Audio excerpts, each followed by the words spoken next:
প্রথমবার মেয়েটি তার বয়ফ্রেন্ডের সঙ্গে কোনো বড় লোকের পার্টিতে যায়। ভাবতেও পারেনি বয়ফ্রেন্ডের বন্ধুই তার দিকে লাইন মারবে। ছেলেটি একটু দূরে যেতেই সেই বড় ব্যবসায়ী বন্ধুটি মেয়েটির কন্ট্যাক্ট চায়। মেয়েটি ভাবে এ তো বয়ফ্রেন্ডের বন্ধু, সরাসরি না করলে ঝামেলা হবে, তাই নম্বর দিয়ে দেয়। কিন্তু যাবার সময় মেয়েটি একটি অদ্ভুত মেসেজ পায়, আজকের পার্টি সুন্দর ছিল, পরের বার একা তোমার ছবি পাঠিও।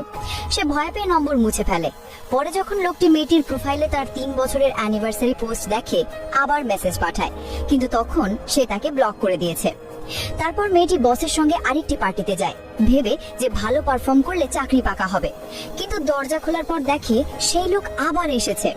বস মেয়েটিকে সিট ছাড়তে বলে, কিন্তু লোকটি ঠান্ডা গলায় বলে প্রয়োজন নেই। সিচুয়েশন অদ্ভুত হয়ে যায়। ড্রিঙ্কের সময় লোকটি মেয়েটির গ্লাস নিজের হাতে নেয়, যেন কোনো প্রোটেকশনের দৃশ্য। ডিনারের পর বস বলে মেয়েটি তাকে অর্থাৎ লোকটিকে বাড়ি পৌঁছে দিক। লোকটি নিজেই গাড়ির চাবি ছুড়ে দেয়।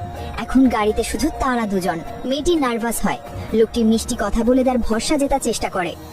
ঘরে পৌঁছেই ছেলেটি ঘুমানোর ভান করলো। মেয়েটি যখনই তাকে ওঠানোর চেষ্টা করলো, তখন সে আস্তে আস্তে চোখ খুলে কাছে চলে এলো। বাইরে বেরোতেই ছেলেটি টলতে লাগলো। দেখে মেয়েটি ভাবলো সত্যিই সে বোধহয় নেশাগ্রস্ত।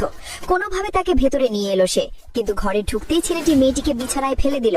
মেয়েটি ভেবেছিল ছেলেটির নেশার কারণে এমন করছে, তাই কিচ্ছু বলল না। নিজেকে বাঁচিয়ে দ্রুত সরে গেল সেখান থেকে। কিন্তু সে জানতোই না সবকিছুই